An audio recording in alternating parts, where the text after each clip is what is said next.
안녕하세요 여러분. 오늘 하루도 여러분의 빈 마음을 충만케 하시는 그런 하나님의 은혜를 경험하는 그런 하루가 되기를 축복합니다.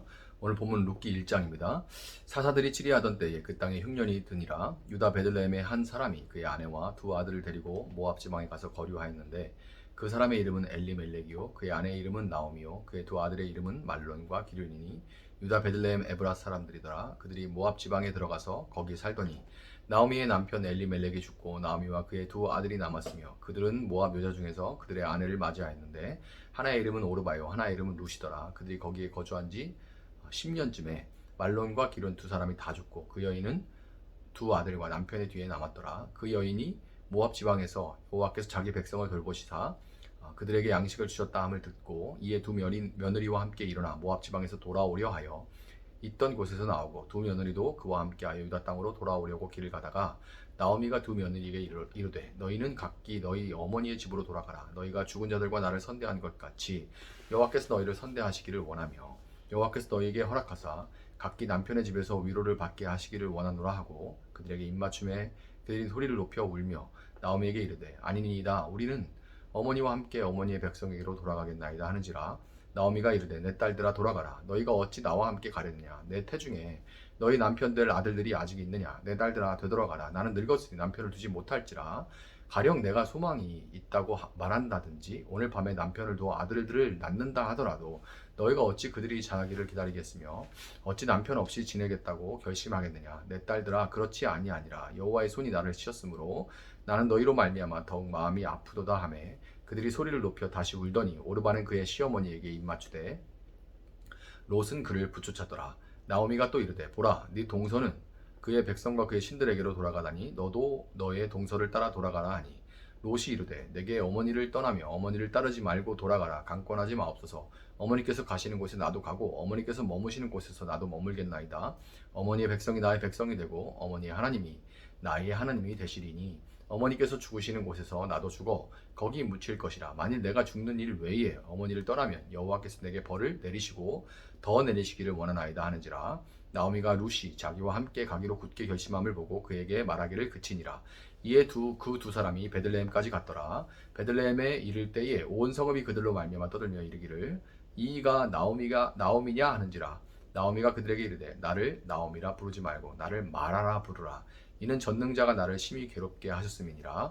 내가 풍족하게 나갔더니 여호와께서 내게 비어 돌아오게 하셨느니라. 여호와께서 나를 징벌하셨고 전능자가 나를 괴롭게 하셨거늘 너희가 어찌 나를 나오미라 부르느냐 하니라.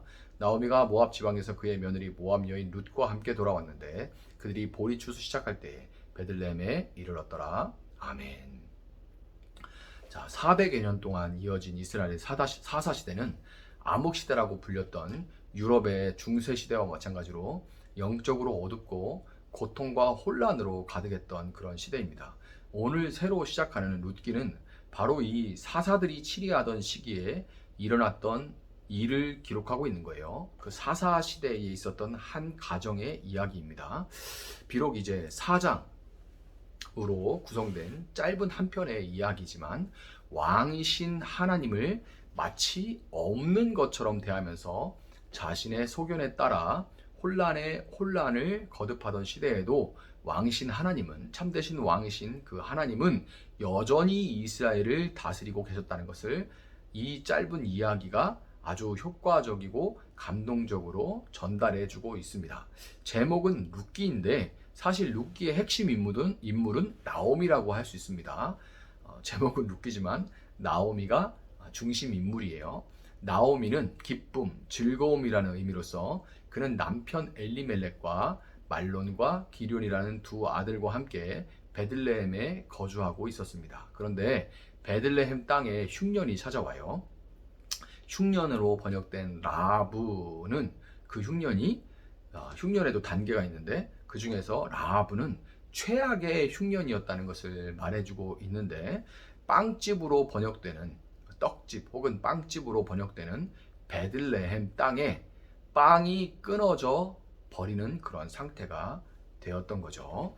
이때 나오미의 남편 엘리멜렉은 고향을 떠나 이방 모압 땅으로 이주하기로 결정을 합니다.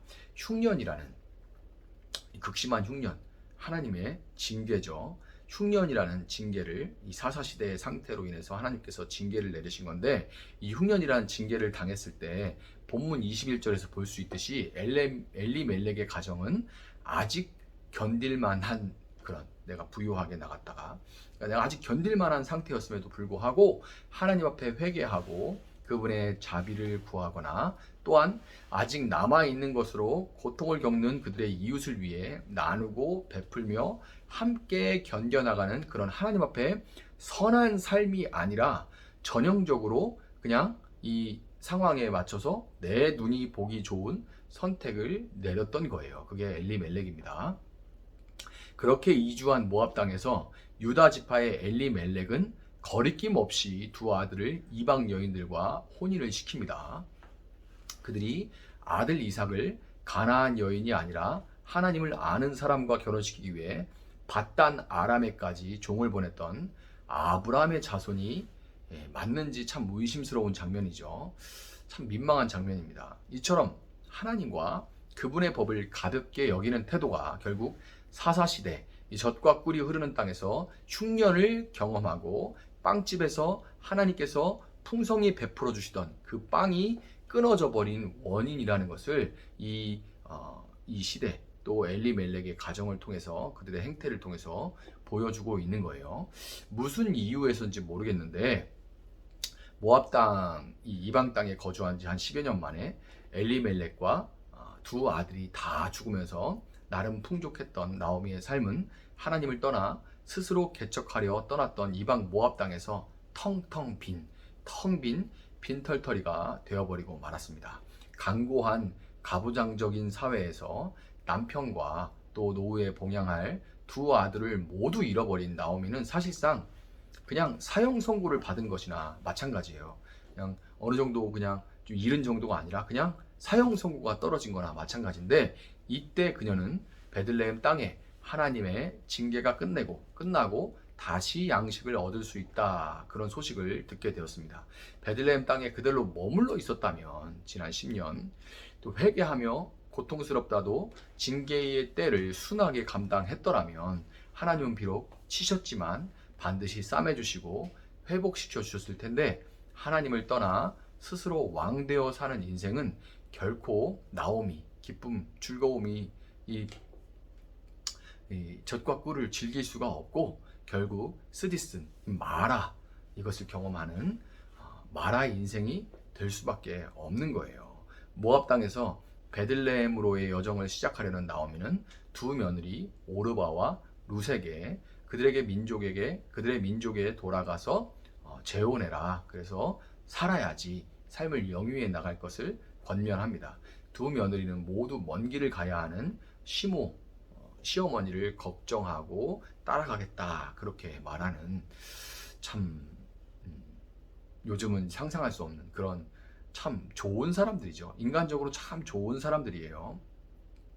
그런데 아무 소망이 없는 자신 때문에 앞길이 창창한 며느리들의 앞길을 막을 수 없었던 나오미는 그들에게 돌아갈 것을 더욱 강하게 권면했고, 오르바는 이렇게 한 번, 또 두 번째 더욱 강하게 권면할 때 그 말에 따라서 자기 살 길을 찾아 떠나갔습니다.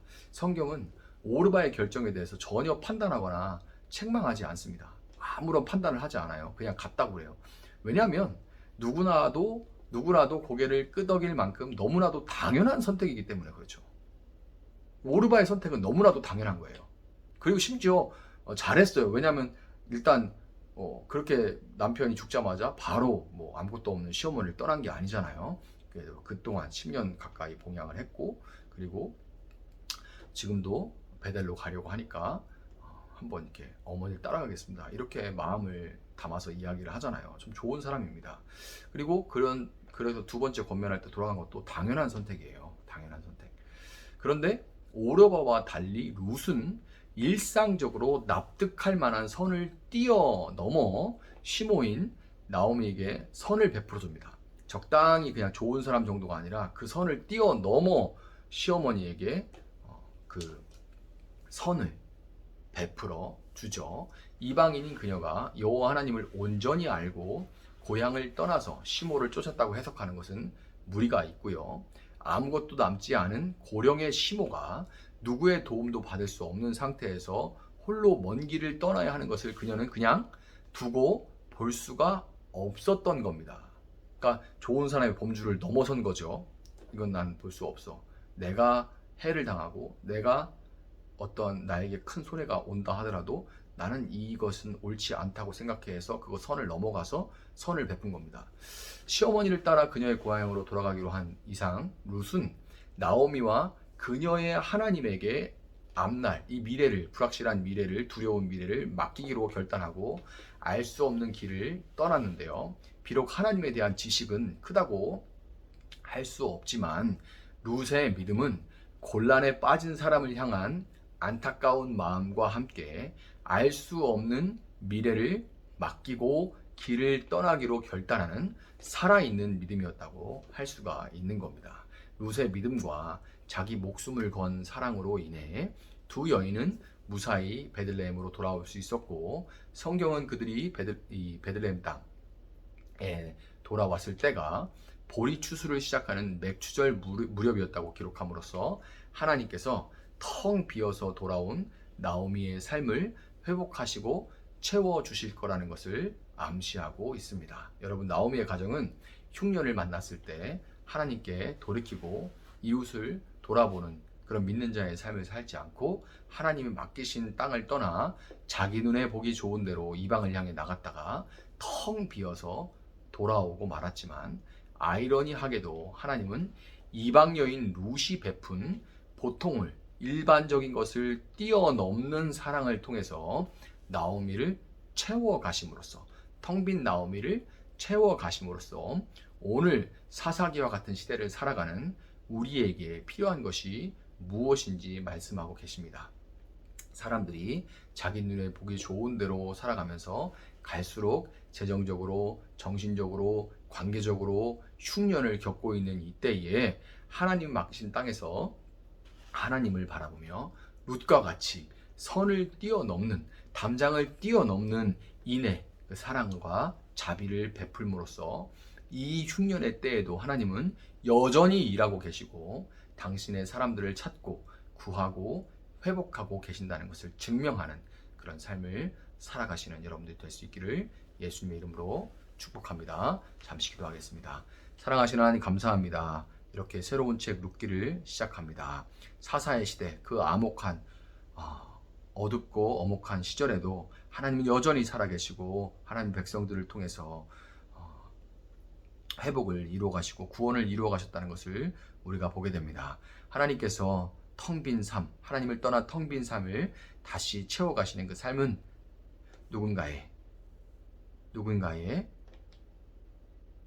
선을, 담을 뛰어넘는 그 인애라는 것을 우리가 보게 되었습니다. 하나님, 우리의 믿음이 정말 살아있는 믿음이라면 사랑으로 역사하는 믿음이 되게 하시고, 그것이 그냥 남들이 볼 때 그래도 좋은 사람이다 정도가 아니라 정말 예수님을 따르는 사람으로서 예수님이 그저 우리를 상처를 싸매주시고 위로의 말씀을 건네시는 것을 넘어 자신을 십자가에 매달아 우리를 건지신 것처럼 우리가 그렇게는 하지 못한다 할지라도 예수님 발자취를 따라가므로 왜 나에게 이렇게까지 해주냐라는 그 말을 듣고 또 그 인애로 인하여서 그들이 정말 살아계신 하나님, 그들을 그토록 사랑하시는 하나님, 그토록 기다리시고 계신 하나님을 만날 수 있는, 회복될 수 있는 이런 사사시대의 놀라운 구원의 역사를 쓰여가는 그런 저희들의 삶의 이야기가 되어줄 수 있도록 하나님 함께하여 주시옵소서. 감사하며 예수님의 이름으로 기도합니다. 아멘. 오늘 주신 말씀 붙들고 계속해서 기도합니다.